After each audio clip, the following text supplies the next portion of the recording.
name has been floated is Donald Trump himself, because the Speaker of the House does not have to be a member of the House. And they are talking about putting Trump right there.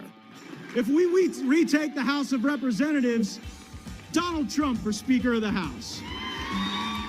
But I gotta say, though, the most entertaining thing in the history of entertainment, political or otherwise, would be for Donald Trump to be the next Speaker of the House. You know that. Look, imagine the scenario. It's the State of the Union, right? And President Biden is speaking and making statements like, the border is secure and closed, and climate change is our top national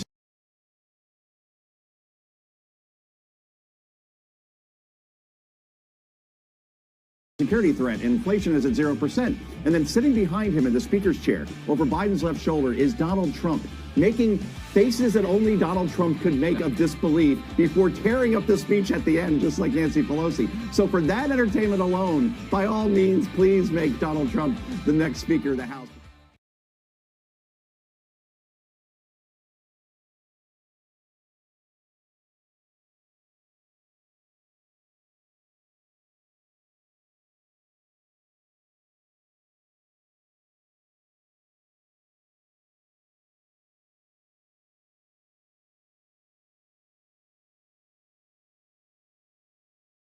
And one potential candidate whose name has been floated is Donald Trump himself, because the Speaker of the House does not have to be a member of the House. And they are talking about putting Trump right there. If we retake the House of Representatives, Donald Trump for Speaker of the House. But I gotta say, though, the most entertaining thing in the history of entertainment, political or otherwise, would be for Donald Trump to be the next Speaker of the House. You know that. Look, imagine the scenario. It's the State of the Union, right? And President Biden is speaking and making statements like, the border is secure and closed, and climate change is our top national security threat, and inflation is at 0%. And then sitting behind him in the speaker's chair over Biden's left shoulder is Donald Trump, making faces that only Donald Trump could make of disbelief before tearing up the speech at the end, just like Nancy Pelosi. So for that entertainment alone, by all means, please make Donald Trump the next Speaker of the House.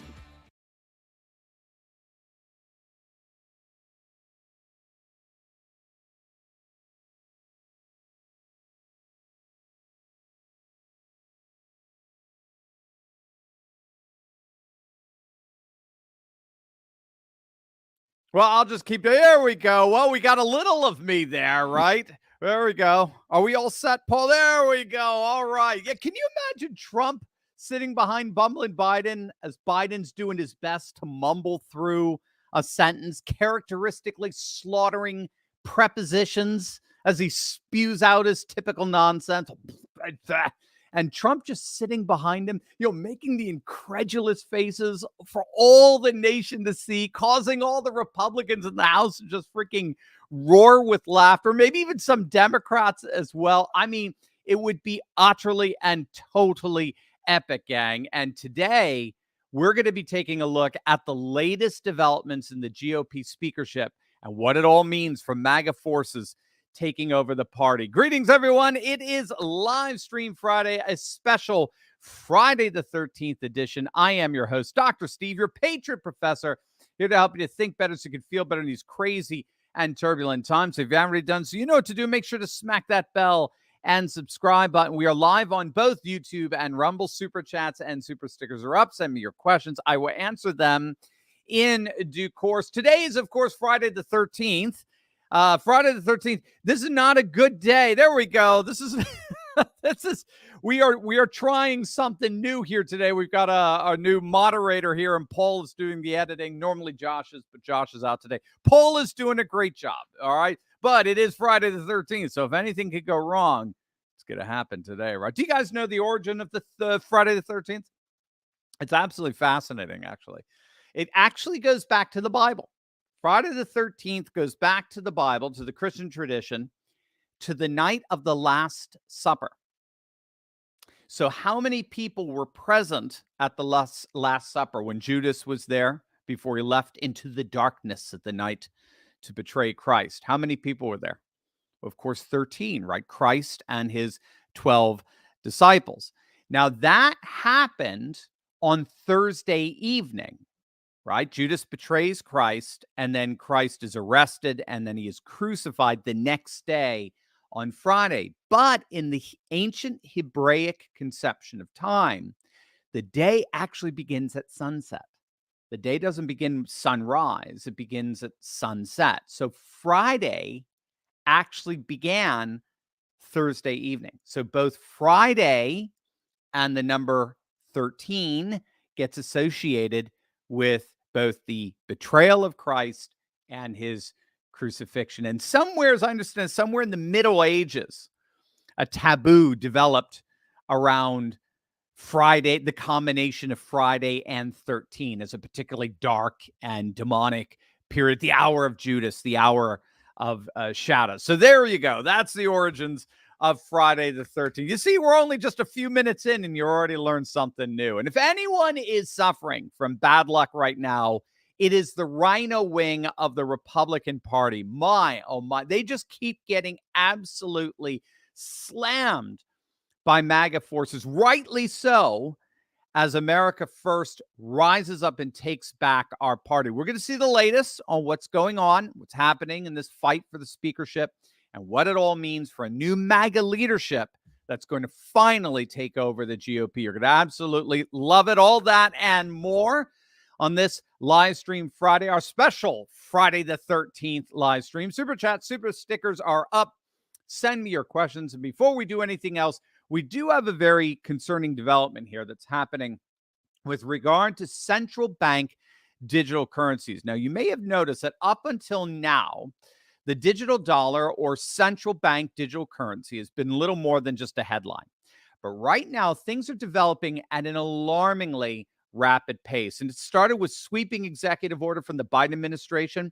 And now central banks are even hiring for their development. So here's the thing, and you guys all know this. A digital dollar, when all is said and done, means centralized control. And it could be used to track your purchases. It could be used to control what you buy. It could be even used to debank you, to seize or freeze your assets, just like we saw with the Freedom Convoy in Ottawa. That's why it is so critical that you protect your money with precious metals like gold and silver. And I partnered with the top-rated precious metals gold company, Goldco, that have helped patriots move over $1 billion into the timeless value of gold and silver. And now, gang, it's your turn. Right now, they're giving you up to $10,000 in free silver while supply lasts. But plus, all qualified callers this week will receive a free Ronald Reagan silver coin. So don't wait. Click on that link below right now and do what countless patriots have done and make sure bumbling Biden never, ever, ever has control over all your money. Go to that link below right now and learn how you can get started today. All right, gang, let's dive right in here. So it is official. Representative Steve Scalise has dropped out of consideration for House Speaker. Scalise, of course, won the nomination this week after a secret ballot vote held behind closed doors on Wednesday by the House Republican Conference. Scalise just skated by, beating Jim Jordan, who, ironically, President Trump endorsed. If that's not a signal, if that's not a green light for the Republican Party, I don't know what is. But nevertheless, the dolts in the Republican Party voted 113 to 99. The Republican Party leadership, of course. Those dolts voted 113 to 99 for Scalise. Now, the tally obviously left Scalise well short of the 217 votes he needs to secure the Speaker's gavel. But nevertheless, the Republican establishment gave him the nomination. And if you want to know why, here is a perfect example of what gets you leadership positions in Washington. Paul, roll the tape.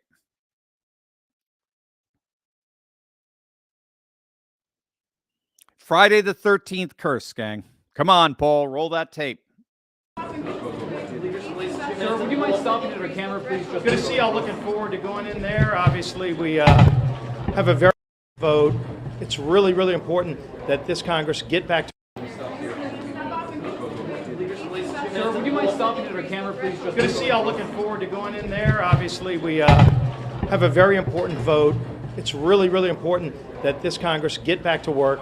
We select a speaker, go to the House floor, get to 218, and then get the House working again. And the first order of business under Speaker Steve Scalise, is going to bring a strong resolution expressing support for Israel. We've got a very bipartisan bill, the McCall-Meeks resolution, ready to go right away to express our support for Israel. We've got to get back to work. Today we're going to do that. We're going to go get this done. Yeah, there you go. Yeah, put your stupid mask back on, you idiot. I mean, look, obviously what happened in Israel was horrific. All right. I mean, we can all agree on, well, unless we go to Harvard. If you go to Harvard, you're not going to. If you go to Harvard, it was all Israel's fault. But outside of Harvard University, outside of our sleeper cell universities, as I heard Michael Millerman put it, I think it's safe to say that we were all pretty shocked and outraged over what happened to so many innocent Israelis. I mean, you know, we don't have to go all Ben Shapiro-y on it and demand World War III. But no question, the ISIS-like tactics of Hamas were horrific. But for heaven's sake, the number one priority? Why on earth is it the number one priority of a Steve Scalise Republican Congress, the very first order of business, as he put it, to pass a resolution about something happening 10,000 freaking miles from here? What the hell is the matter with these people? Again, I don't want to minimize the horror of what happened, but this globalist obsession with anything and everything outside our own borders, our nation is suffering a catastrophic, unprecedented invasion by the millions, with hundreds of thousands of our own citizens dying every year from overdosing on the very drugs smuggled in through that invasion. And the first freaking order of business by Republicans is to pass a resolution over the murderous violation of someone else's border? Does this idiot even know what America first means? And so obviously it shouldn't surprise you that Scalise is totally pro-Ukraine funding. Scalise is absolutely pro-Ukraine, pro-military industrial complex, pro-Zelensky, rah-rah Zelensky, yay, yay. And so Scalise speakership means money continuing to flow unabated into Ukraine. In fact, the utterly repulsive Adam Kinzinger endorsed Scalise, saying he's the best choice for continuing to support Ukraine. Yay, yay, yay. Which, gang, thankfully, is precisely why Scalise is now officially gone. Those establishment politics, as it turns out, are getting challenged like never before. We, the people, are on to this. We get it now. Yeah, it took us a few years, didn't it? We get it now. Thank God. MAGA forces in the Republican Party that far outweigh anything the donor class establishment can muster. Those very MAGA forces are rising up in mass and pushing back against the Republican establishment. And now we've got two defeats in a row. We took out McCarthy, and now we just took out Scalise. Make no mistake, Scalise is gone precisely because of the backlash from patriots, from the Republican rank and file. Actually, the rabidly anti-Trump Washington Times is reporting. They hate reporting. They're clenching their teeth as they're reporting it. But they are reporting that a number of Republican representatives who voted behind closed doors for Scalise ended up distancing themselves from him after they got an earful from their MAGA constituents. So the grassroots backlash forced a number of Republicans to change course on their ridiculous decision to go with another establishment RINO. So I've heard it put this way. I think it's really funny. Politicians, when all is said and done, politicians are just windbags, right? Politicians are just windbags. So if that's the case, make sure you're the wind. Make sure you're the wind. And it appears that that's exactly what happened over the last 24 hours. There was a groundswell of opposition from patriots pushing back against this ridiculous decision to replace one RINO with another. And don't get me wrong, I got to be honest, I actually like Steve Scalise, okay? Yes, he's a RINO, but he's not as bad as McCarthy. McCarthy was beyond shameless in terms of his love for the establishment swamp. McCarthy is a California Republican, whereas at least Scalise is from Louisiana. He's from deep red territory, which at least tempered his RINO tendencies. So he's not as bad as McCarthy, but regardless, as you can see, he does the donor class's bidding, and the donor class is all about transferring billions and billions and billions and billions of dollars overseas, and then they get a cut, just like Joe and Hunter have been doing for over a decade. But regardless, he's gone, and he's gone because MAGA forces are now rising up like never before and demanding their party back. So then that means, then that raises the question, who replaces him? Who's going to get this speakership? And we've got a few names floating around. There's Lee Zeldin of New York is a name that's being floated around, which would be pretty interesting. Kevin Hern of Oklahoma. Mark Green of Tennessee. But obviously, no one comes close to the big two, either Ohio Congressman Jim Jordan or, of course, number 45, soon to be number 47 himself, the one and only Donald J. Trump. In fact, Representative Troy Nehls of Louisiana, he's already nominated President Trump for Speaker and is once again pushing Trump now that Scalise is out.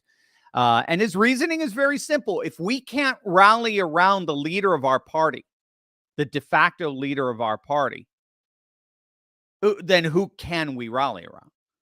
Trump is the leader of our party. He's available. He's willing to be speaker. I mean, let's do it. And for the reasons we saw at the beginning of this video, it'll be freaking epic. It'd be awesome. Imagine Trump with subpoena power, right? We talked about this in our live stream when I was out in Dallas. When I landed, the plane lands, and I find out we ousted McCarthy, the first time in history the speaker's been ousted like that. So we just did the live stream. We had a great time of that live stream, and we were just. I said right there, Trump for speaker. Nominate Trump was trending on the hashtag nominate Trump, trending on Twitter, and I was like, can you imagine him with subpoena power? Can you imagine him putting Jack Smith right in front of him, saying, all right, bub, let's see what you got. So Trump for speaker would be epic. But for his part, Trump has also endorsed Jim Jordan for speaker, saying he can absolutely get behind him. And the vast majority of the Republican grassroots is behind either Trump or Jim Jordan, without question. So it looks like we're going to see one of those two, most likely Jordan, in the speaker's chair in the next week or so. But all of this, of course, begs the absolutely infuriating question, why then did congressional Republicans turn around and endorse Scalise? What the hell is really going on here? And what does their failure, the McCarthy and Scalise fall, what does that mean for Republican MAGA forces rising up and reclaiming leadership over the party? What's really going on in this clash between the establishment and the grassroots? That is what we're going to answer. But first, you need to click on that link below and learn how to stick it to the establishment by using their own ridiculous corruption against them. You know exactly what I mean here. Companies like BlackRock, they've been bribing corrupt politicians like Nancy Pelosi with insider trading secrets for decades now. And they know a whole host of trading secrets that gives them an unfair advantage when picking stocks. But did you know that thanks to a little known SEC database, guess what? We can have access to those very secrets as well. We get to see what stocks these corporate CEOs are buying up in real time, and then we get to piggyback on their trades to gain the same advantage for ourselves that Pelosi and all the crooks in DC have. My good friend Ross Givens has been tracking insider trading for years now, and his recommendations have led to investment returns of over 200%. Some have hit as high as nearly 1,500%. And now, gang, it's your turn. Click on that link below right now and learn how you too can learn to trade like Pelosi. Click on that link and learn how to gain an insider advantage for yourself today. All right, gang, to really get what's happening among congressional Republicans, we need to make a very important distinction here between a populist right party and a populist light party. Those of you who are regulars to this channel, you know this distinction, but it's a very important one to make sure we really grasp. And it helps us to better understand why we have so many Benedict Arnolds like Kevin McCarthy or Mitch McConnell or Mike Pence or Liz Cheney or Chris Christie, right? Populist right versus populist light. Populist right versus... So a populist right party is a MAGA party through and through, from top to bottom, right? Meaning that its leadership faithfully represents the values, interests, and concerns of the people, the grassroots. So a populist right party exemplifies continuity between the voters and their representatives. That's why Trump has so much loyalty among the grassroots, because he so faithfully represented and defended the people's values, interests, and concerns as over and against the corrupt values, interests, and concerns of the permanent political class. On the other hand, a populist light party is a party that has a MAGA base, a nationalist, populist, America First grassroots, but a neocon establishment leadership that takes its marching orders from the permanent political class. So there's a discontinuity between the people and the leadership. And so what happens is that the RINO neocon establishment leadership campaigns seemingly embracing, claiming to embrace the values, interests, and concerns of the people. But once we put them into power, they govern according to whose values, interests, and concerns. You just saw it with Steve Scalise. They govern according to whose values, interests, and concerns, not ours, but the values, interests, and concerns of the permanent political class that make their money on shipping money out to other countries and the like. Right? Now, it's very, very important, too, to recognize that in kowtowing to the permanent political class, these RINO Republicans kowtow to donors, the donor class. And what's so important to recognize is that that donor class strokes checks not just for Republicans. They stroke checks for Democrats as well. So the donor becomes the commonality between the Republican and the Democrat, and they turn Washington into a uniparty that does the bidding of the donor class. Right? Both Republican and Democrat leadership are getting their money basically from the same donors, or at least from the same industries. And so in a populist light party, the leadership governs with an establishment mentality, which always digresses and defers back to globalist norms. Again, just like what we saw with Steve Scalise, who could care less about our southern border, but cares all about Israel's border. All right. So, and this is because of and when all is said and done, they end up throwing their constituents under the bus, always, without fail. That's why we're so frustrated over politics. Always, without fail, populist nationalists would be thrown under the bus, because populist nationalists believe in values, interests, and concerns that stand fundamentally at odds against the values, interests, and concerns of the globalist corporatist elite. So what ends up happening then is a nationalist populist right party and a nationalist populist light party operate by two fundamentally different politics. Again, that's another very important distinction to understand. Populist right and populist light operate according to two fundamentally opposed politics. The populist right operates by a politics of the people, where the values, interests, concerns of the MAGA base are represented faithfully by their elected officials, like Trump did for years. However, a populist light party is governed not by the politics of the people, but rather by the politics of the establishment, where GOP elected officials promote and protect the values, interests, and concerns of the permanent political class as amplified by the shameless cheerleading of the mainstream Marxist media. You'll notice no one in the media looks at Scalise and says, Representative Scalise, if passing a resolution for Israel is your number one priority, is that the number one priority of your constituents? Nobody, they don't care. They don't care because this party is not the party of the constituents. This party is a party of Washington, D.C. It's a party of the establishment. It is the Republican wing of the Uniparty. This is the party of the likes of Kevin McCarthy and Steve Scalise and Mitch McConnell. They see the Republican Party as nothing more than a special interest group for the establishment swamp from which they make millions. It's a cash cow. We talked about this in one of our videos this week. RINO Republicans learn very early on in their careers that if you want to pay to play in the power politics of Washington, D.C., you have got to appease the Democrats. And why do you have to appease the Democrats? Why do you have to appease the Democrats? Why does everything that you stand up for have to pass the approval of Democrats?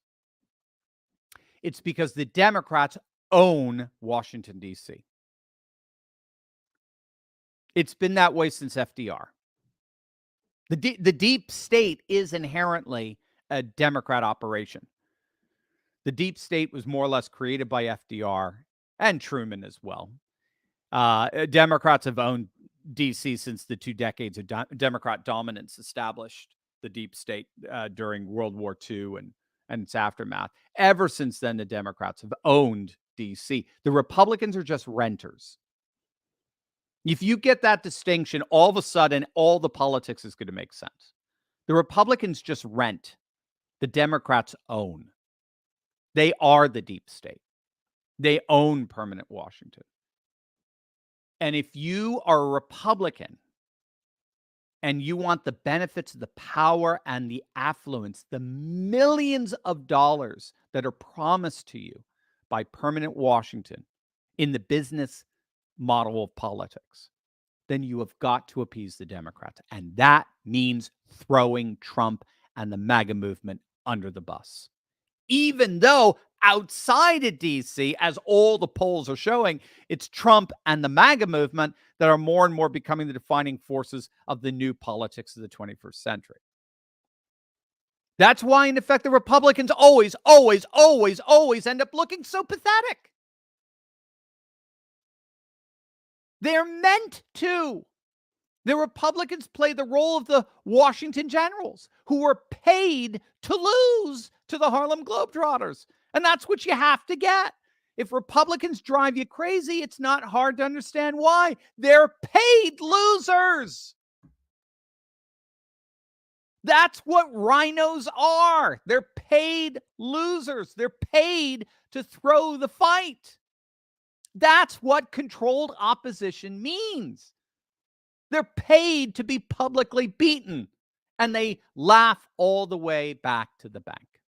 Mitch McConnell does not have to be Senate Majority Leader to make millions of dollars. He doesn't care if he's Senate Majority Leader or Senate Minority Leader. He still makes the same amount of millions.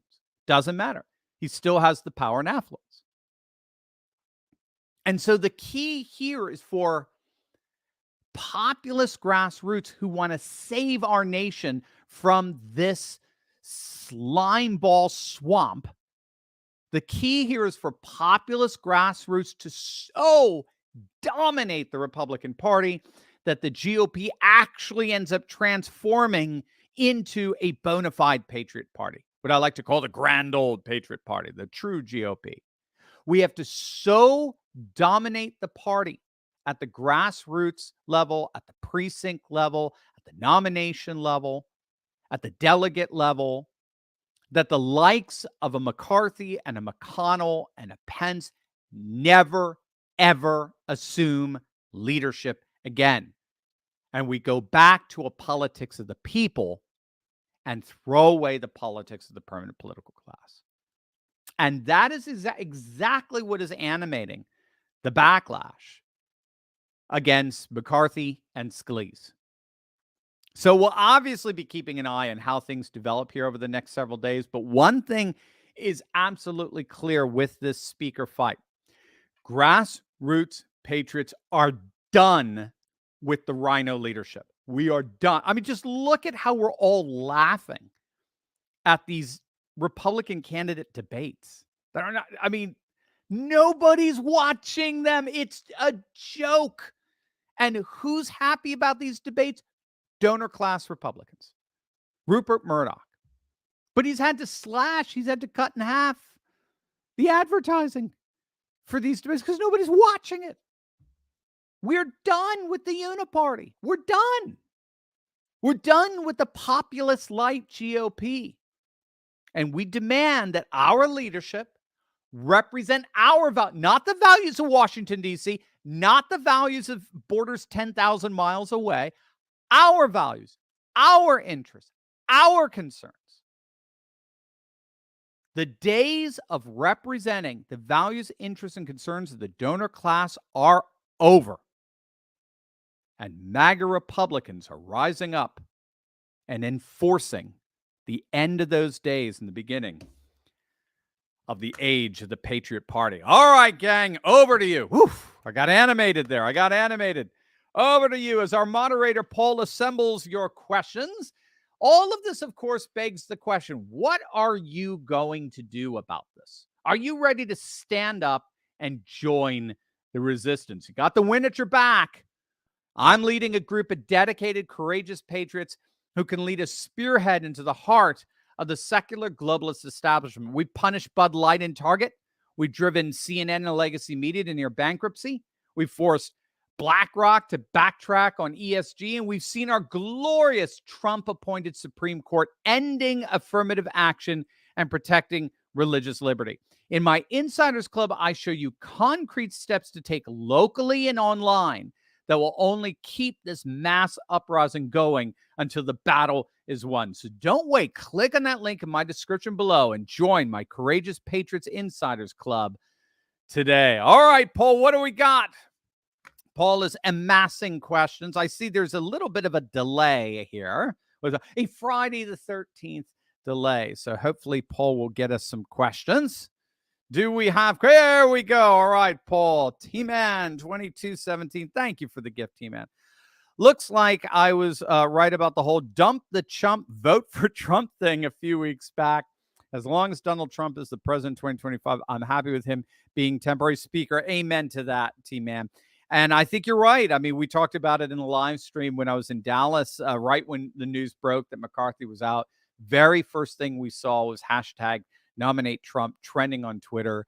It would be epic. It would be awesome. He'd have subpoena power. Imagine him overseeing the impeachment of freaking bumbling Biden. I mean, just it would be so epic. Now, again, the donor class is freaked out. So until we get full power over the party, we're still going to have to be beholden to their nitwit sensibilities. So looks like it'll probably be Jim Jordan, but I'm with you, T-Man. I'm sorry. My glasses I'm still getting used to these prescription glasses. My first time I ever got prescription glasses. Price of getting old.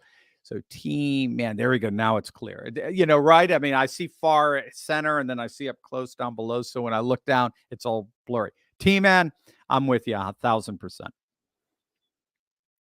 Tom Fuller, Trump for speaker, with you, man. With you. I'm with you, Tom. Absolutely. I think that's the sentiment of many, many out there. Charles Turner, good to see you, friend, and thank you for the gift as always. You're always too generous.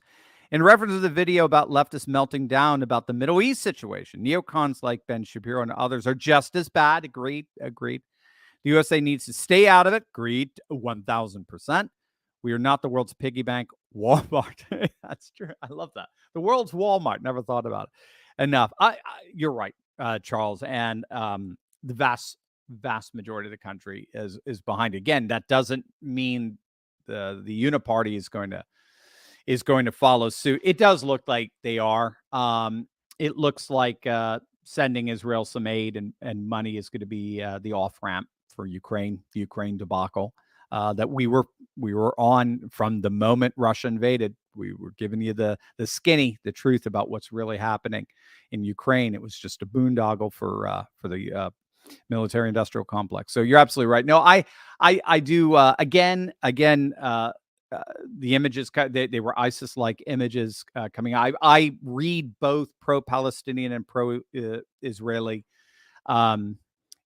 sentiment. I read both. Certainly, those who favor or are very interested in the rise of multipolarity tend to be very sympathetic to the Palestinian cause. Because they see Israel as just a proxy for United States unipolar power in the Middle East. So I read both, but there's you just can't get away from it. The ISIS-like tactics that were used by Hamas were horrific. There's just no way around that. They were horrific, and that's not garnering a lot of sympathy as much as pro-Palestinian activists would wish it were. Having said that, I think Ben Shapiro is just totally over the top right now. I almost feel like I have to block him on Twitter. It's just every tweet, every video it's so over the top. So I'm with you. I just think it completely loses. That's what Tucker was calling out in his video on it. I think it's completely disproportionate to the reality of what's happening on our own southern border with estimated 4 million people invading our southern border and hundreds of thousands dead of our own citizens from the fentanyl that's smuggled across that border. It's just, if we're going to be outraged, let's be proportionate in our outrage. That was horrible, 10,000 miles away, but dang, it's pretty damn horrible what's happening right here and no one's doing anything about it. So, and that's the most outrageous thing of all. Thank you, Charles. Amen to that. Stuart the Brit, pounds sterling. Thank you, sir. Thank you for that gift. I think I was knighted by Stuart the Brit 2 weeks ago. We had Sir Lord of the Turleyland. Shall we do Turley Town? In this changing world, at the end, do you believe America will see their friends or some sterlings for beer? Are we talking an Anglosphere? Is that what we'll see their friends or some sterlings for beer? If I'm reading the code correctly, and as you guys can see, I'm pretty dense with code. If I'm reading, are you talking about an Anglosphere, a civilizational state? Churchill, of course, was very interested in that, in the history of English-speaking people. He was very interested in basically forming an alliance, not so much a NATO alliance, but more an Anglo alliance with the larger Anglosphere around the world. Yes, in a nutshell, yes, I do. I do see civilization states as being the new norm. That's where everything is headed, and I think inevitably bilateral trade agreements, economic agreements, military alliances, and so forth are formed based not so much on politics, but on shared culture. And that's what we're seeing with BRICS, a shared culture, not so much in terms of like a shared ethnicity or anything, but a shared commitment to civilizationalism and retraditionalization and re-territorialization alike.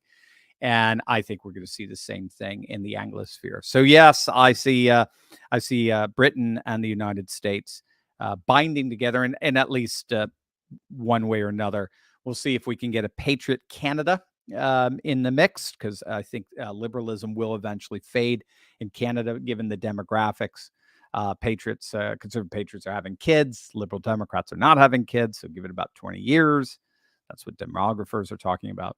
And we'll see what goes on with Australia as well. Australia is interesting in just that its number one trade partner is China. So we'll have to see if they make a distinction between economic alliances and security alliances, where the security is actually be more Anglo. So hopefully I recognize that rightly. But yes, we are moving in the direction of civilization states. There's no way around that. And even in many respects, the Hamas-Israeli conflict is an outworking, that re-territorialization that's happening with the breakup and destruction of globalism. Thank you, Stuart. God bless you, man. Hi, Q. Thank you, sir, for this pound sterling as well. Did you hear that congressmen and senators have shares in defense contract companies? Talked about it in our video yesterday with Ross Givens. Their intentions cannot be trusted. That's exactly what we talked about with Ross Givens. Absolutely. They've been pumping investment money into defense contract companies for months now. So they're obviously these resolutions for Israel, the amount of money. And again, this is, I just have, given the crazy partisan times we're in, I have to qualify. This is not to discount how horrible what happened was, and perhaps how we do want to pass a resolution standing with Israel, whatever. That's, it's the fact that the very politicians that are looking in your camera going, we're going to send billions of dollars over to Israel. The very fact that they pump tons of their own personal money into defense contract companies tells you something's up.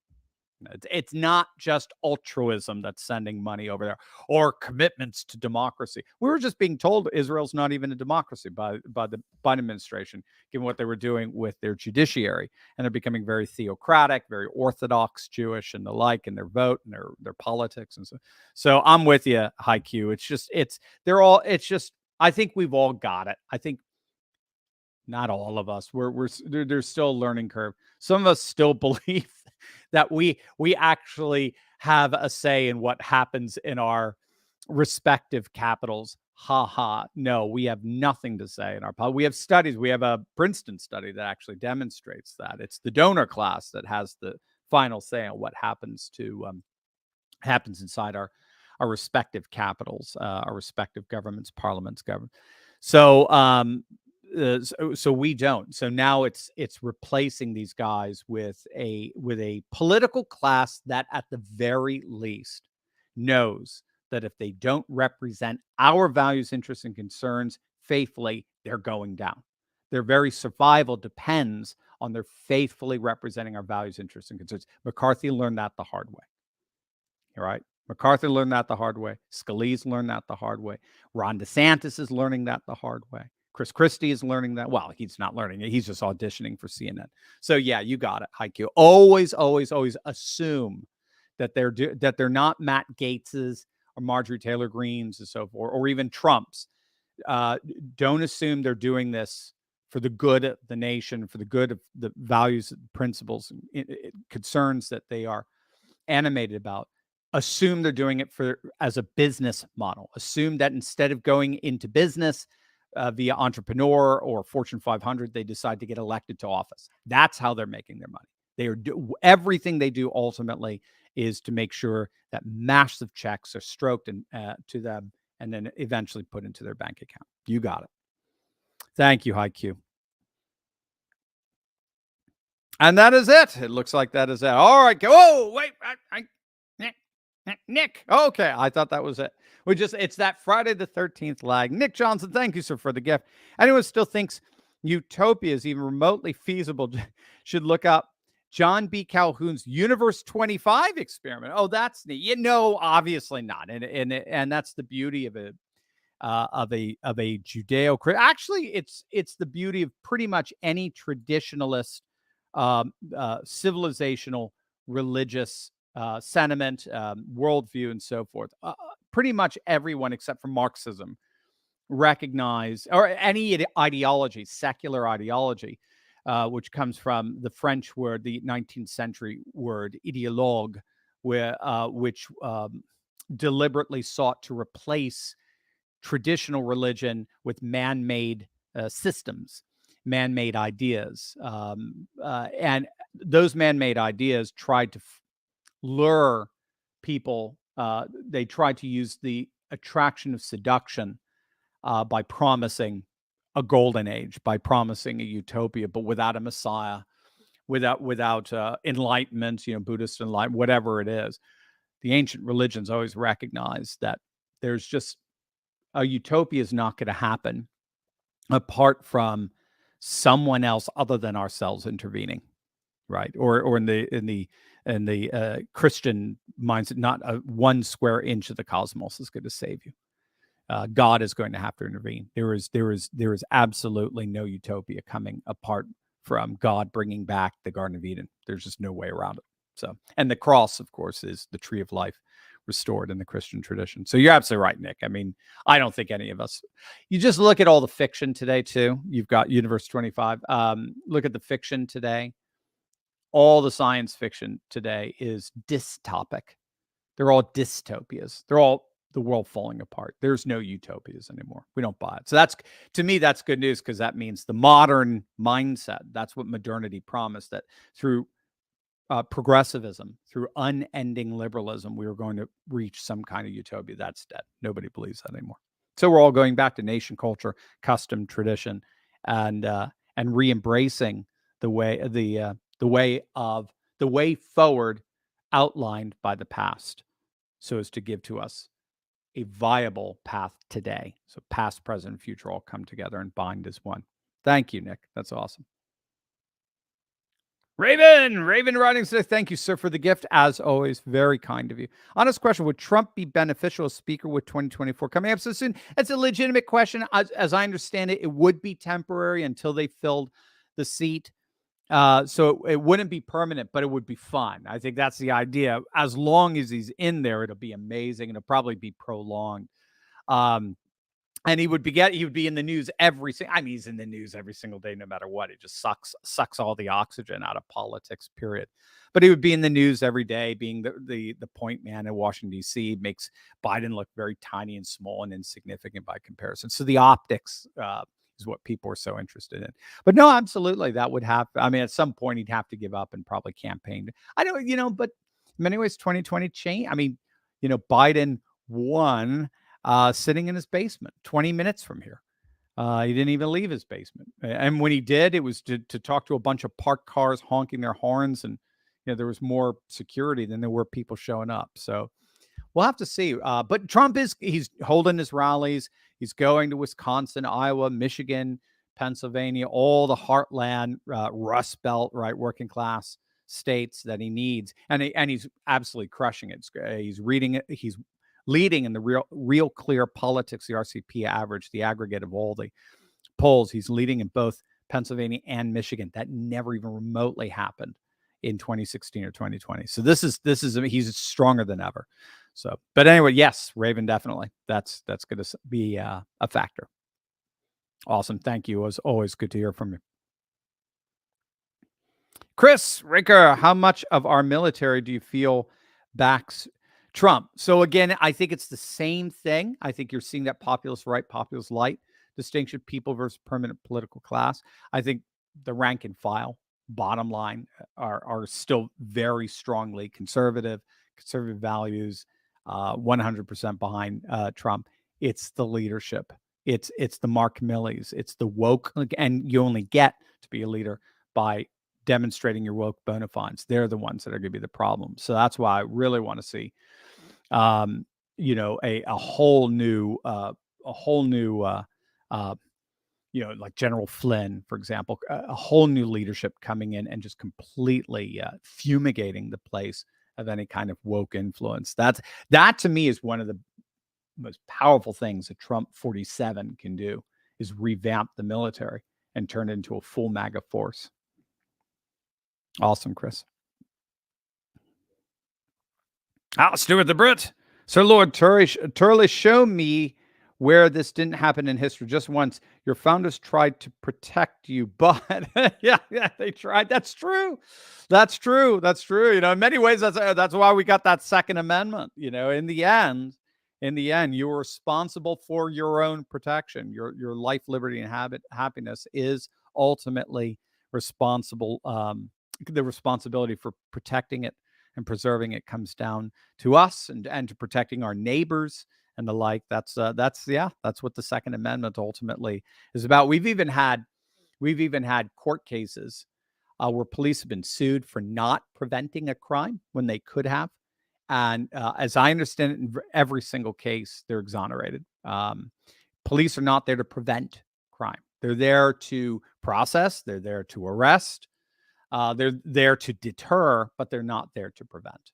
And I think in the end, the government is not there to prevent. They just the prevention in the end is for us. Yeah, you got it. Mitchell, good to see you. What is to stop the Republican establishment from joining the debt? They could, but I think they'd be voted out. The irony is a lot of these RINO Republicans are from deep red states. Scalise is from Louisiana, right? A lot of these Republicans are from these RINOs are from deep red states, Utah, Idaho, deep Texas, for heaven's sakes, deep red states and deep red districts. So Democrats can't win, right? Donor class funded Democrats can't win in these districts. So they run as Republicans. That's generally what a RINO basically is. A RINO is a centrist Joe Manchin Democrat who can't win as a Democrat, like Manchin can't. He's not going to be able to win re-election. The Republican, their governor, is just trouncing him in all the polls for the upcoming Senate race in 2024. They can't win as Democrats, so they disguise themselves as Republicans. So they'll just have to get voted out if they start lining up like DeSantis is doing with his latest stupid antics, trying to claim that Trump is pro-Hezbollah. I don't know if you saw that doctored video they did, and everyone's like, dude, and then Biden retweeted out a DeSantis ad. And everyone's like, dude, the last thing you want is to be putting out ads that the Democrats are happy about. So anyway, it'll crush them in the polls, and they'll get killed. They'll get primaried out. Albert Scalise, thank you, sir, for the gift. Greetings from Miami, Florida. Dr. Steve, great. Do you think Elon Musk will run for president for any other political office in 2020 or 2026? I don't think he can. I think he's I thought he was born in South Africa and was a South African citizen. So I don't think he can any more than that fellow Cenk from Young Turks. He's Turkish, born in Turkey. So as I understand, you do have to be a natural born citizen. It's a debate whether you have to actually be born in our boundaries. I'm not going to get into it. I don't have the expertise to do that. But you have to be a citizen. You have to be a natural born citizen. I don't think Musk is. I may be wrong. You guys might have the information on it. I don't know if he'll run for political office. He's so much stronger as a voice of the people in the budding parallel economy, an economy that wants nothing to do with anything woke. That's the clear line of demarcation between the so-called mainstream economy, the Amazon economy, the Facebook economy, the Silicon Valley-based economy, the Wall Street-based economy.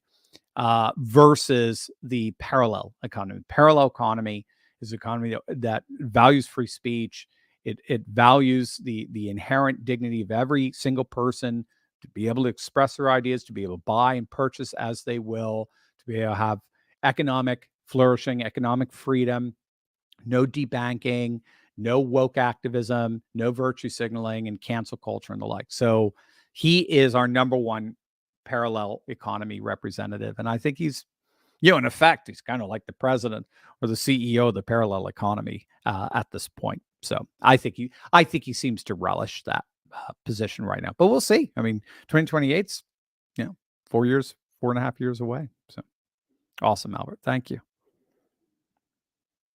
DW, love your enthusiasm, brother. Well, thank you. And thank you for the gift. Thank you. Yeah. I mean, DW, it's the Stockdale principle. Stockdale principle is named after Admiral James Stockdale, who survived 7 years in a prison camp. And he said, to survive tough times, you have to have two seemingly contradictory things. It's also known as the Stockdale paradox. So two seemingly contradictory things, you have to hold them simultaneously together. One, you have to have an absolutely sober assessment of the dire situations you're in, and you can never, ever, ever lose hope that you will prevail. Those are the two things you have to have together. And business, books on business and well, not even so much politics. Maybe they're using it, but all kinds of things, mental health, self-help, psychology, see the Stockdale principle as absolutely essential for success. So my optimism is actually rooted in wanting our movement to succeed and succeed brilliantly. So this isn't hopium. This isn't, oh, let's all feel good and then let's lose in the process. I like to sum up my channel in many ways as this: things are worse than you thought. Like with the Ukraine situation, you were getting sold propaganda, literally sold propaganda, as we're now all finding out.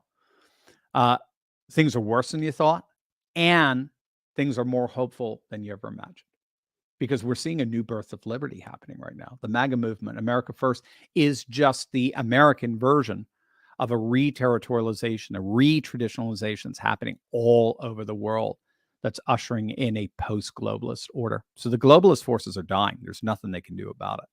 The question is, how much of a mess do they make in the meantime? Thank you, DW. Interstellar Multipolarity, one of my favorite tag names there. Thank you for the gift. As much as people might be outraged at Hamas, if we let emotions take control, this will lead us to another globalist forever proxy war in the Mideast. This is my problem with, the Ben Shapiro's. I'm sorry. This is my problem with him. Yes, it's outrageous. Yes, it's terrible. Yes, I understand he has a personal, stake in this. Yes, I get it. Yes. But you're also a major public media figure, and you've got to be measured in how you speak, because you can frame a situation and prime emotions to respond accordingly that have ramifications. That's the way I see what I do here. I have to be very, very careful with the emotions I try to evoke from the audience, deliberately evoke. I do want you to be outraged at what's going on politically in Washington, D.C.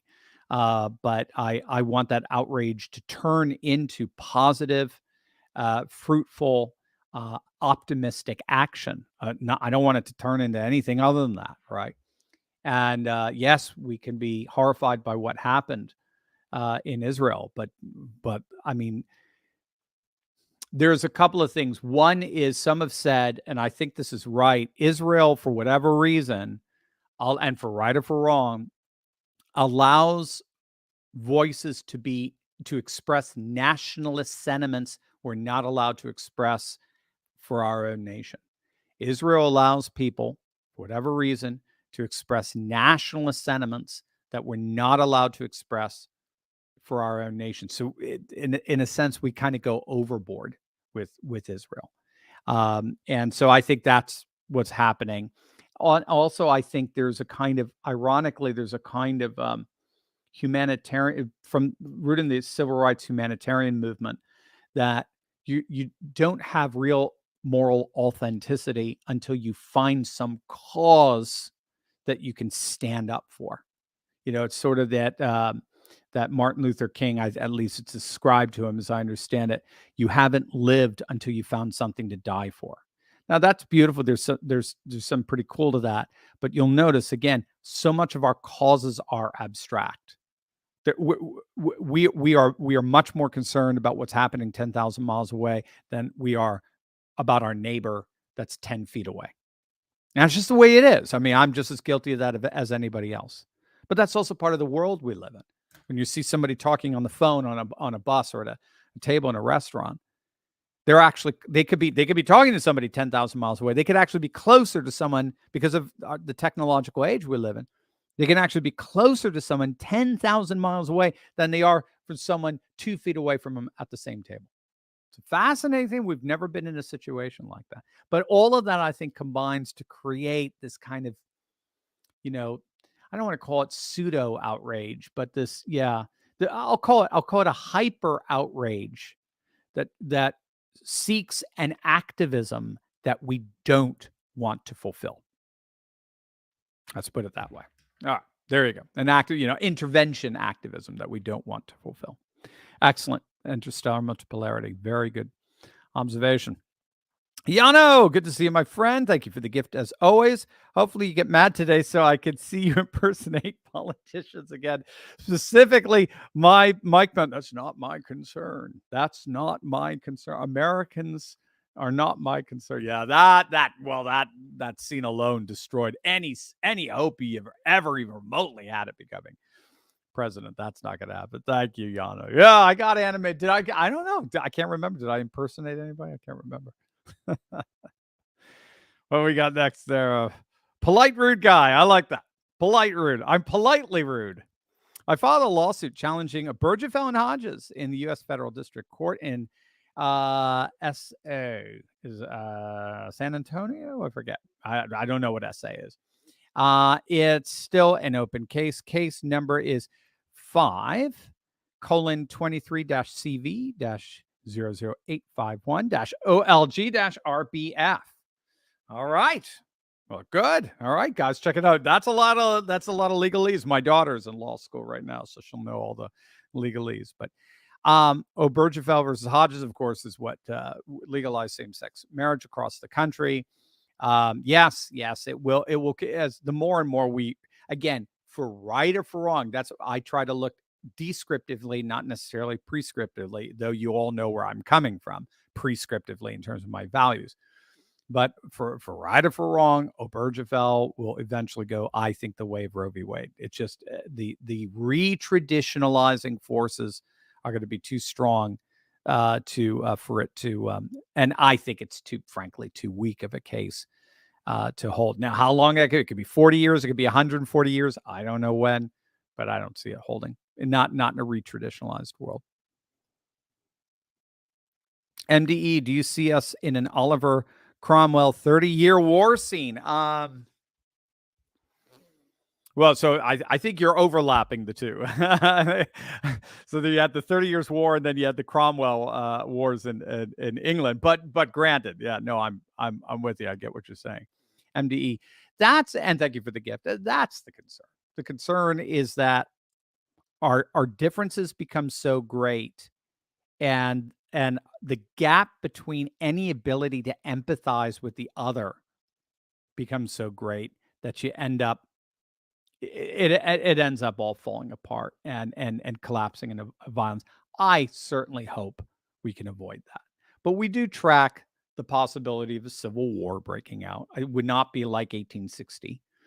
I think it would be something much more akin to like the Colombian Civil War of it was a 10-year war, 1940s, the nation of Colombia. And it was basically urban gangs versus suburban rural militias. And the suburbs were what they fought over, the territory that was caught in between. The military never intervened, as I understood it. Maybe towards the end they did, to restore peace. And law enforcement took the side of the rural sort of militia groups. So I see something very similar. And ironically, it broke out because of in urban protests over racial grievance. So there were a number of interesting studies in 2020 during the race riots after George Floyd, the summer of 2020, talking about parallels between what was happening in our country, where you had places like Coeur d'Alene in Idaho getting protected by patriot militias, all the while cities were burning. And patriot militias made it very clear in suburbs and in rural areas, if you want to destroy your own urban areas, go ahead. We're not going to stop you, but you ain't coming here. So the question is just whether or not forces like that, like far left, far right force, for lack of a better term, just kind of start butting heads. And I just think with sanctuary states becoming more and more common, red states seeing themselves building administrative legal walls between their citizens and Washington, D.C., I think eventually you're going to start seeing red states try to reclaim their cities, their urban rot, which are Democrat dominated. And that may be where you might start seeing some concerning backlash. But it's trying to play out, 90D chess basically, and where all the moves are going to go to do that. So I hope it doesn't happen. MD. I hope we can all, I'm speaking at TexitCon in November. And it's not because I'm necessarily saying, hey, I want Texas to leave. I agree with Dan Miller. I see dynamics of Texas asserting independence as inevitable, as organic, as part of these re-territorialized dynamics. And so I think if Washington, D.C. finally gives us what we want, which is a government literally of, for, and by the people, it returns a redemptive politics back, a politics of the people back, where our representatives represent the values, interests, concerns of the people and not the permanent political class. If that happens, there's not going to be a need for Texit. But Texit is happening. The move for a Texit to happen, for Texas to secede and become its own sovereign nation, it's happening precisely because so many people have lost so much confidence in Washington, D.C. ever being reformed. They just see it as a swamp that cannot be reversed. And so the point is that faith, family, a society based on faith, family, and freedom will happen one way or the other. It's either going to be happening through reforms within Washington, D.C., or it's going to be happening with people very peacefully and very democratically breaking away. It's going to happen one way or the other. So there you go. All right, MD. Thank you, man. Rob, thank you for the gift. Trump speaker impeach Crook 1 and Crook 2 and get the White House. Wouldn't that be awesome? Impeach Biden, then impeach Kamala, and then he becomes president. It'd be absolutely brilliant. They were talking about that early on, when we're still sifting through the rubble of the 2020 election, and after the Republicans took the House in 2022. When we were strategizing for the midterms, people said, let's make Trump speaker when we take over the House, and then he can impeach both Kamala and Biden, and then he'd become president. Now, of course, it'd have to make it through the Senate, which it won't, but it's a pretty neat idea. Thanks, Robin. Steven, JP, that is Steven's battle heart cry. That's right. Thank you, Steven, one of our Insiders Club members. Thank you, sir. Charles, you're back.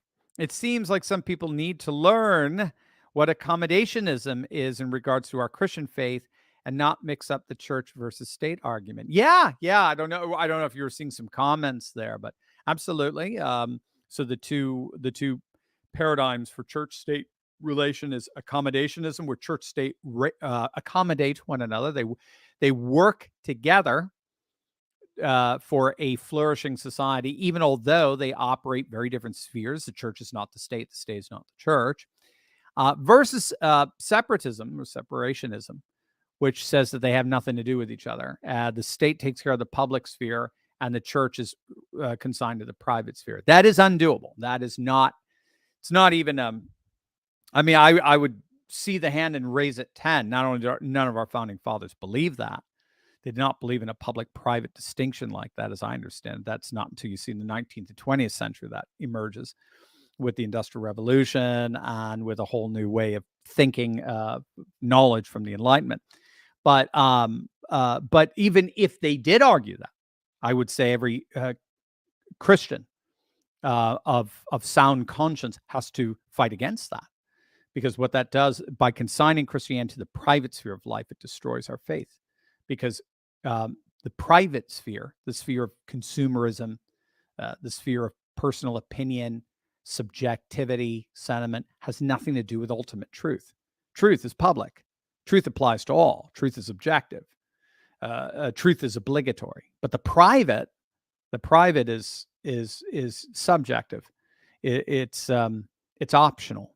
It only applies to some. Doesn't apply to all. And when you reconsign Christianity to that realm, you hollow it of its ability to proclaim truth. So I'm with you 1,000%, Charles. Stuart the Brit. Sir Lord of the Big Brain. Bird brain, maybe, but show me how to read the Bible now. Is Trump the expirer? Is he the forewarned? Well, yeah, I'm not the guy that's going to give you the Bible verse on Trump. That's not how I read my eschatology. My eschatology is much more. I tend to be more preterist generally. I see the Book of Revelation more dealing with like the events of the fall of Jerusalem and the rise of Rome and things like that. Certainly, it has ramifications for the future, but I don't tend to do that. But no, I know. I think look, in the end, Trump simply represents the first, say, shot across the bow of the new politics that's rising all over the world, that is in response to the breakup of globalism. So globalist structures centralize power, political power and authority in the hands of the managerial few. So that's why globalist structures just naturally kind of move towards, for lack of a better term, one world government. That's why all the globalist conspiracies are all about a one world government. Well, the dynamic where that makes sense is this dynamic of what's called disembedding, centralization, standardization. It's the very stuff that we use in managerial theory, where the post-industrial revolution, where localized decision making ends up getting disembedded and reconfigured in the hands of a very few that then hand down direction to the local decision makers. So it's very much like what we're seeing in the EU. Why all you wonderful patriots in Britain voted to leave on January 23rd of 2016, or June 23rd, 2016. So you've had it. You wanted local decision making, especially with immigration. That power brought back to the local decision making.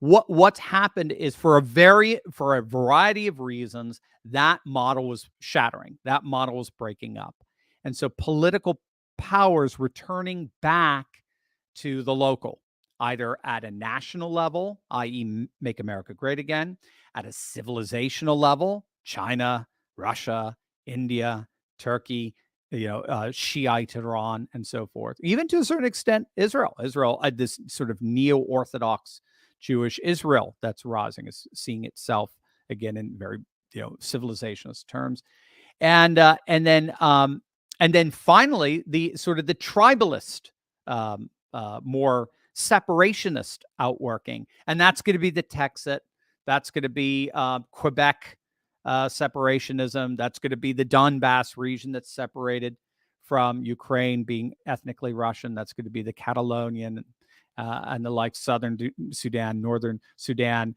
Czech Republic versus Slovakia, sort of these breakaway.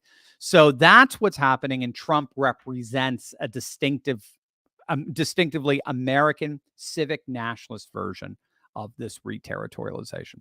That's all. Whether he's forewarned in the Bible or not, got no info, no secret info on that one. Let's see. And then Paul just sent me one that was sent, I believe, through Rumble. Crash Bandit. I grew up in a small town, and everyone. I moved to the city, and most people don't know their neighbors. That's right. And anonymity is one of the key characteristics of urban living. Go introduce yourself to your neighbors, please. Have a great weekend, everyone. There you go. That's from is that from Marla? I believe from Marla, or Crash Bandit is the tag name. Absolutely. Anonymity, it does lend itself, unfortunately, to for lack of a better term, immorality. When you knew everyone, there was a moral code that tempered our decision making, and it tended to make our decision making. It tended to limit the plausible options we could take on any given moral issue within the constrained ethos of the small community. If everybody knows everybody, and the butcher has an affair with the shoemaker's wife, it's scandalous all the way around, right? But in the middle of an urban area, right, 1 million plus people, nobody knows anybody.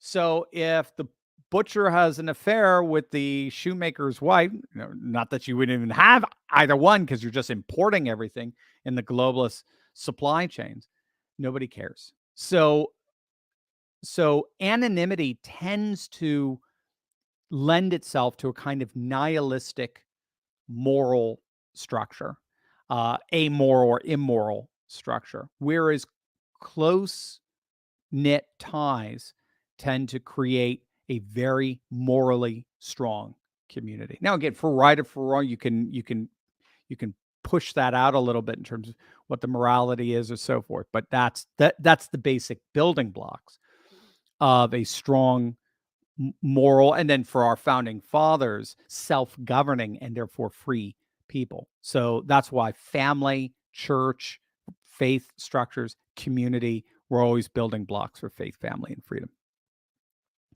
All right, I believe that is it. Oh, what we got quotes. The Magnificent. Has Carrie Lake turned her back on Arizona? Oh, thank you for the gift. Has Carrie Lake turned her back on Arizona by giving up on the governorship fight by running for the Senate? How will we save Arizona now? Yeah, no, I'm with you. I've been following very closely what's going on. Last I heard, they had their day in court, and the judge was just not. I don't know if he's rendered the final decision yet, but he was just not very accommodating.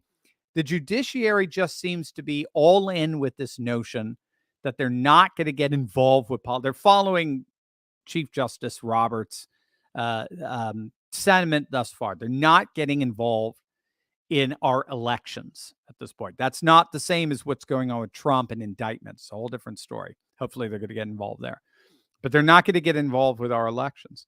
And so Arizona is going to have to clean itself up. There's no question. They're going to have to do everything they possibly can to get that vote out. Now, Arizona is a good red state. It's very, especially in the rural area. Maricopa County, I mean, it's become very purple, if not blue. And what happens in Maricopa County happens the whole of Arizona. I think 3/5 of the population live in Maricopa County. So you just have to step up to the plate, and voter mobilization is the biggest thing with a new working class voting constituency. Rural working class voters are not they're not activist. So they half the time they don't even know an election is going on. You have to have a massive get out the vote campaign, and you have to have a massive ballot harvesting campaign, particularly the evangelical churches, if that's allowed. That's what they do in California. Every state has its own laws with that and regulations.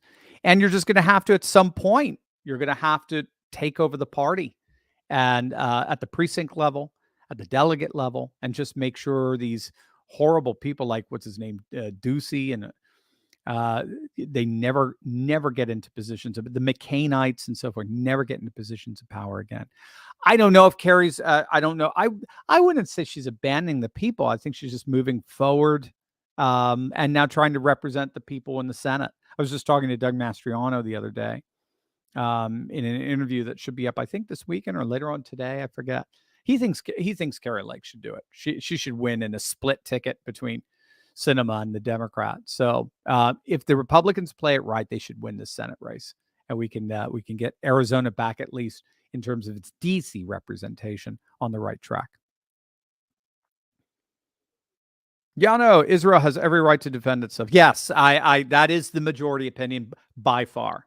What the universities are putting forward, if this is all Israel's fault and so forth, is a very, very, very minority opinion. Again, maybe a widespread opinion outside the West. It may, but no, inside the West, very clear. And this kind of goes in with the earlier question of sort of creating an Anglosphere or something. Inside the West, the sentiments are overwhelmingly on the side of Israel. Israel has every right to defend itself, and Israel's been given the green light to do so. So what the important thing here is to make sure this conflict stays contained. We don't want Hezbollah getting involved in the north. We don't want Egypt getting involved in the south. We certainly don't want Iran getting involved, despite what that warmongering nut, childless nut, 70-year-old nut Lindsey Graham thinks. So, amen, Yana.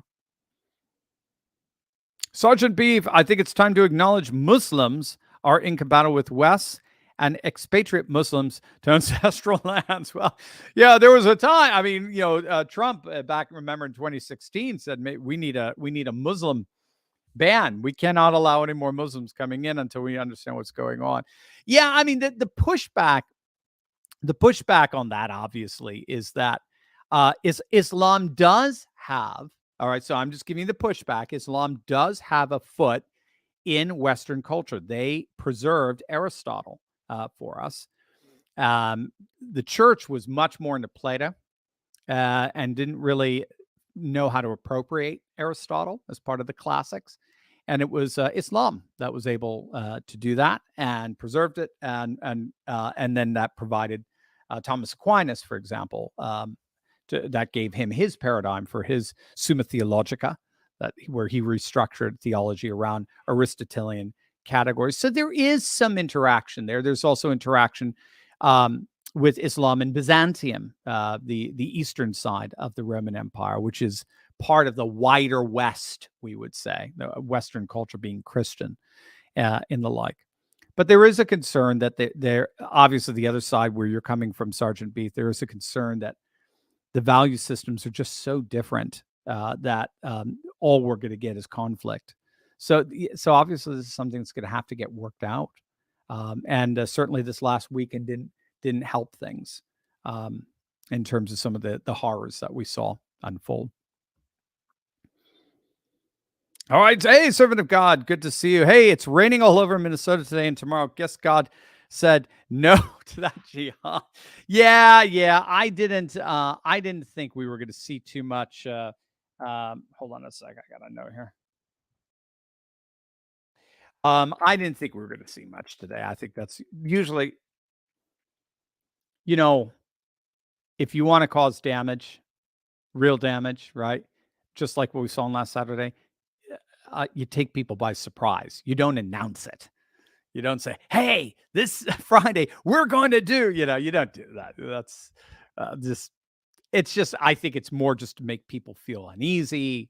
It's to scare people. But in the end, I think it's the psychology of it. It's not the actuality of it. So I think you're absolutely right, SOG. Yeah, there doesn't look like anything's again. God forbid I'm proven wrong. All right. So Sean Benitez, thank you for the gift. If Texas was able to leave, would that essentially destroy the GOP ability to win future national elections? Could other states go with Texas? Yeah, so I've talked to Dan Miller about this, obviously, so wait a minute now. If Texas leaves, we'll never see another election again. His response is basically, if red states get their crap together, put in real leaders and clean up Washington, D.C., you don't have to worry about it because nobody's going to vote to leave. That's number one. Number two, if they don't get their crap together and we're just going to be perpetually living under a Democrat deep state, well, then let's all just move down to Texas and let's get out of here. And then third, if you don't want to move to Texas, then do what you need to do in your own red state to follow suit with what, because once that's what they were so horrified with Brexit, that the moment Brexit successfully left, within that first week and at the end of June of 2016, all of a sudden you had Frexit and Italexit and Nexit in Netherlands and Swexit in Sweden. You had all of these, massive populist movements coming out front and center going, yes, we're next. So that's if Texit were to actually happen, then inevitably there'd be something like a Flexit, something with Florida. And so and the United States would end up breaking up in that sense. Again, it's not something that I necessarily want, but it's something I'm trying to understand because I think these dynamics are happening whether we like it or not. Again, descriptive as opposed to prescriptive. Thank you, Sean. SOG, also I called Vivek, and it looks like even Hanny had enough. Stick a fork in him. He is done. He may be. I saw that. Yeah, I mean, Hannity was really pushing back on him. Now Vivek's people were not very happy about that. A lot of people don't trust Sean Hannity, but no, Vivek is not getting this nomination. Vivek is auditioning for a role in the Trump White House in some capacity. I don't even see him so much as a VP at this point. So we'll see. But again, he gave a very interesting run. But yes, his past, I think, caught up with him a bit. Stuart the Brit, thank you for all the gifts. Very much appreciated. Sir, Lord, what do you think is Putin's next move? He has all the moves in my mind. I couldn't agree with you more. I think he does. I think so. I'm just gonna go with what most who actually understand what's happening, what they predict. I think most believe he's going to go into Odessa. He'll go all the way over to Odessa, so right on the border of Transnistria, which is the breakaway republic from Moldova that wants to join Russia. Interestingly enough, so that could be a little concerning, just in that it's not recognized by Moldova as a legitimate breakaway republic. I think it'll go all the way to Odessa. That will permanently landlock Ukraine. Ukraine will not be able to trade the way it has been able to trade with direct access to the Black Sea. That would mean its trade was dependent on Russia, because all that area will now be officially a Russian republic. And it'll be basically a failed state at that point. This is just a disaster. There's nothing to be happy about in this. From day one, again, to me, I'm Orthodox, Eastern Orthodox. These are two Orthodox nations pummeling each other. So I've not been happy about it. And I just think NATO could have gotten a very, very good, they could have gotten a very good deal that Putin would have been perfectly happy with the 5 areas permanently annexed to Ukraine, or to Russia, that Russian forces took. They would have been perfectly happy with that.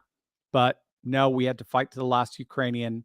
We believed our own propaganda that we could bring down Putin while at the same time enriching the military industrial complex. It didn't happen. And so pretty much I think everything east of the Dnieper, all the way south to Odessa is going Russian Federation at this point. And now it's just a matter of time. It's just when Russia decides to clean it up. I think they have, what did Colonel McGregor say? Something like 800,000 troops at the border, something like 700,000 troops, not in the border, but in the fortified region, just ready to basically sweep up and take the rest whenever they get the green light. So we'll keep an eye on it. All right. Carter Ben, thank you, sir. Thank you for the gift. Servant of God. Also, is it me or is RFK Jr. losing steam? I think so. That's going to be the one. I don't know if RFK is going to be able to maintain the momentum. We'll have to see, especially when his past comes. He was very far left, and a lot of the far left activism is going to come back to bite him in the past, just like kind of with he's going to have his own Vivek situation. So we'll have to see there. And it looks like that is it. Do I have a Rumble chat? Let me just check to see if Paul sent me another Rumble chat. No, it looks like that is it. All right, gang. You are the best. Have a wonderful weekend. Stay safe. Stay in prayer. And we'll keep rocking and rolling. I love you guys. God bless. See you.